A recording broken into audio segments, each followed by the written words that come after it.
ہمارے ساتھ موجود ہیں سینئر تجزیہکار جناب مصطفیٰ کمال پاشا صاحب۔ تو مصطفیٰ کمال صاحب، آپ سمجھتے ہیں کہ اس کے بعد واقعی ایسا ہوا کہ عدلیہ ایگزیکٹو کے تابع ہو گئی، ماتحت ہو گئی؟ اچھا، میں دو باتوں کی ذرا تشریح کرنا چاہتا ہوں جی، جن کا سیاست سے تعلق نہیں ہے، حقائق سے تعلق ہے۔ ٹھیک ہے۔ یہ جو لال چند صاحب ہیں، پی ٹی آئی کی نمائندگی کر رہے ہیں، انہوں نے 26ویں آئینی ترمیم کے بارے میں کہا تو محترم، 26ویں آئینی ترمیم کے لیے جو ایک کمیٹی بنی تھی پارلیمان کی، اس میں پی ٹی آئی کے ممبران بھی شامل تھے۔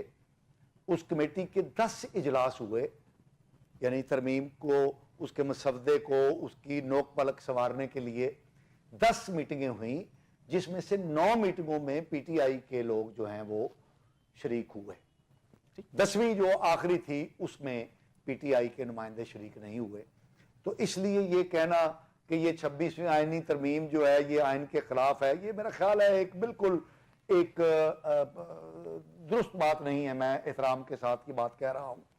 اور پھر دوسری بات یہ ہے کہ یہ ترمیم جس فورم پر ہوئی ہے، اس فورم کی پی ٹی آئی کے تمام ممبر، 67 ممبر جو ہیں پی ٹی آئی کے، وہ اس ایوان کے اندر موجود ہیں، موجود تھے جب یہ ترمیم ہوئی، اور وہ اس ایوان سے تنخواہیں لیتے ہیں، اس کے اجلاسوں میں شریک ہوتے ہیں۔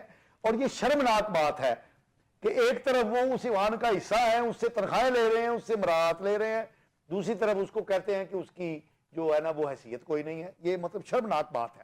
دوسری بات، انہوں نے کہا کہ 2024 کے انتخابات کے نمائندہ نہیں تھے۔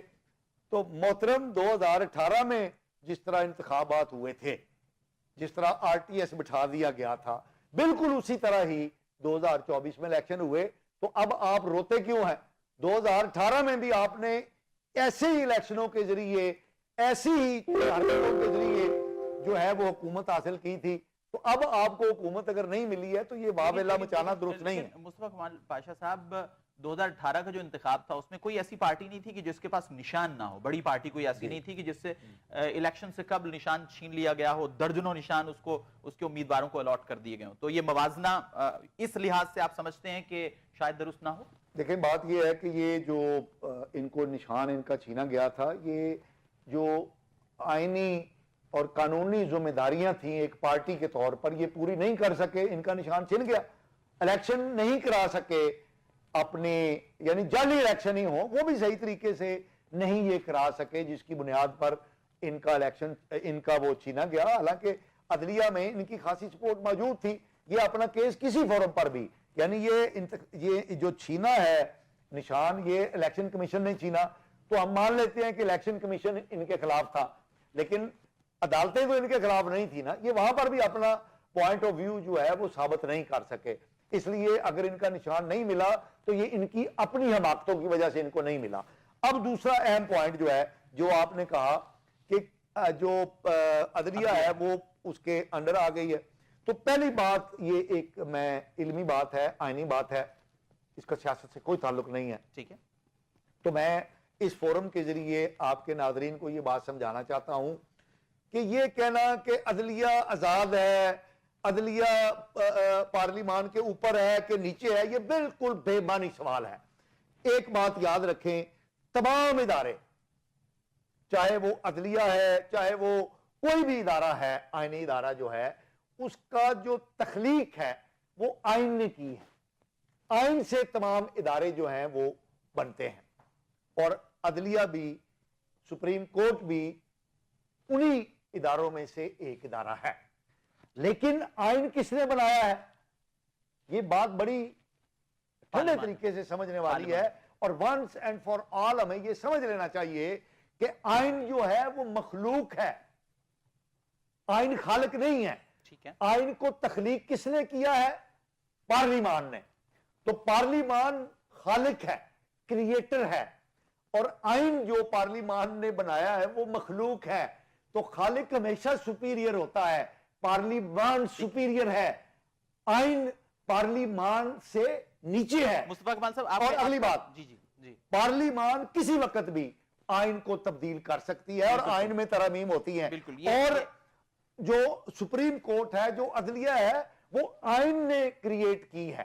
ٹھیک ہے تو وہ تیسرے درجے پر آتی ہے. بالکل بالکل آپ نے جو نقشہ کھینچا وہ میرے سامنے، اور اس پر میں ایک ضمنی سوال آپ سے پوچھوں گا، لیکن اس سے پہلے میں لال چند ملی صاحب کی جانب جاؤں گا. لال چند صاحب یہ بتائیے کہ پاکستان مسلم لیگ نواز کا جو آفیشیل ٹویٹر اکاؤنٹ ہے، سوشل میڈیا ہے، وہ ایک بیانیہ بنانے کی کوشش کرتا ہے، اور ابھی ریسنٹلی ایک ٹویٹ ہوئی جس میں کہا گیا کہ پاکستان تحریک انصاف کا جو اوورسیز جو ونگ ہے وہ امریکی کانگریس سے کوئی قرارداد پاس کروانے جا رہا ہے فری آئی کے حوالے سے. تو آپ کیا سمجھتے ہیں کہ ایسا کچھ زیر غور ہے، اور اگر ہے تو آپ کے مخالفین اس بیانیے کو آپ کے خلاف استعمال کر سکتے ہیں؟ حیدر بھائی، پہلے تو میں یہ جو ہمارے نواز لیگ کے ترجمان ہیں پاشا صاحب، میں ان کی تھوڑی تصدیق کرنا چاہوں گا. میں کسی کا نمائندہ نہیں ہوں، نمائندے آپ ہیں. ہی از اینالسٹ. اچھا، نمائندے آپ ہیں، میں نہیں ہوں. اچھا نواز لیگ کے اینالسٹ ہے، چلیں ٹھیک ہے. دیکھیں، مجھے تو حیرت ہوتی ہے کہ کس طرح کے ہماری قوم ہے، کس طرح کے ان کے دانشور ہیں، اور کس طرح جو جمہوریت کے جب پچے اڑائے جاتے ہیں تو اس کو ڈیفینڈ کرتے ہیں. پاکستان تحریک انصاف سے نہ صرف اس کا نشان چھینا گیا تھا، یہ نشان جو ہے یہ کسی پارٹی کے لیے نہیں ہوتا، یہ پاکستان کی عوام کے لیے ہوتا ہے کہ ان کو وہ کس پارٹی کو ووٹ دینا چاہے اس کو آئیڈینٹیفائی کرنے کے لیے ہوتا ہے. یہ کہنا کہ یہ نشان صرف پارٹی کا ہے تو یہ صحیح نہیں ہے. کیا یہ پاکستان کے میڈیا نے، پاکستان میں سوشل میڈیا نے رپورٹ نہیں کیا کہ پاکستان تحریک انصاف کی قیادت کو اٹھا کر تشدد کر کے ان کی لائلٹیز چینج کر دی گئی؟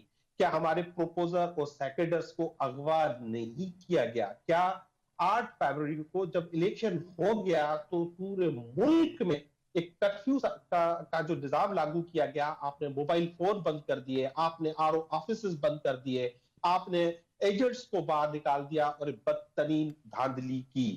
چلے آپ نے وہ دھاندلی کی، جب ہم اس کی آزاداریاں لے کر ٹریبونلز میں گئے تو آپ نے ٹریبونلز کی تشکیل بھی تبدیل کی.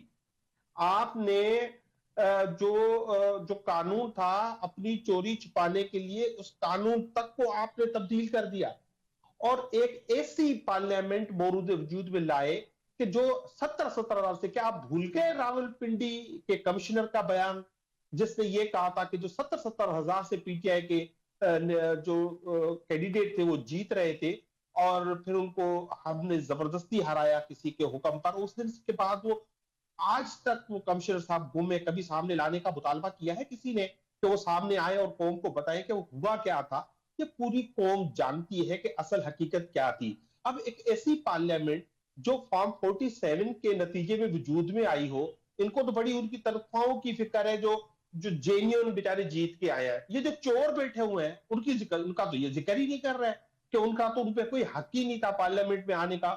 اس کے بعد جب 26ویں ترمیم لائی گئی تو یہ وہ ترمیم تھی جس میں جو وزیر قانون تھے وہ کہہ رہے تھے، جس کو لانی تھی ترمیم، کہ میں نے تو مسودہ ہی نہیں دیکھا. یہ وہ ترمیم تھی جس کے لیے ایم این ایز کو اغوا کیا گیا، جو MNAs on record ہے. کیا میگل صاحب کے ایم این ایز اور سینیٹرز آن ریکارڈ نہیں ہے؟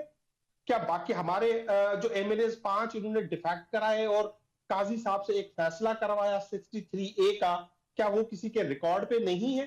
اس کے بعد اغوا کر کے آپ ایک ایسی ترمیم لاتے ہیں کہ جو عدلیہ کو ایک جوڈیشل کمیشن بنتا ہے، جو عدلیہ میں ججز مقرر کرتا ہے، جو اب تک 40-45 ججز مقرر کر چکا ہے، اور اس میں حکومت کی اکثریت ہے. اور اب جب وہ اس ترمیم کو ہم چیلنج کرتے ہیں تو اس سے جو مستفید ہوئے ہیں اب وہی اس پہ فیصلہ کریں گے کہ یہ صحیح ہے یا غلط ہے. تو یہ ایک کھلا مذاق نہیں ہے تو یہ اس ملک کے ساتھ اور کیا ہے؟ موصوف کو بڑی تکلیف ہے 2018 کے الیکشن میں کیا ہوا تھا یا نہیں کیا ہوا تھا، تو یہ تو ہم بھی مطالبہ کر رہے ہیں، آپ بھی آ جائیں سامنے. آپ 2024 کا الیکشن ہوا اس پہ بھی کمیشن بنا لیں، اور 2018 کے الیکشن میں بھی ہوا تو اس پہ بھی کمیشن بنا لیں. آپ کیوں بھاگتے ہیں؟ ہم آپ کو کہتے ہیں کہ جب دو پارٹیز میں اختلاف ہوتا ہے تو اس کو آربیٹرر ہوتا ہے نا. آربیٹرر یا پاکستان کی عوام تھی جنہوں نے ان کو 8 فروری کو مسترد کر دیا، اب آ جائے عدلیہ سے کرا لے. تو آپ سینئر موسٹ ججز یا وہ ججز جس پہ ہم دونوں اتفاق کر لیں وہ کر لیں 18 کا. ہم نہیں کہتے کہ آپ روک لیں. آپ تو قائد اعظم کی وفات کیسے ہوئی تھی اس پہ بھی آپ کمیشن بنا کے اس کو بھی چیک کر لیں. ہم صرف 18 کا نہیں کہہ رہے. آپ آئیں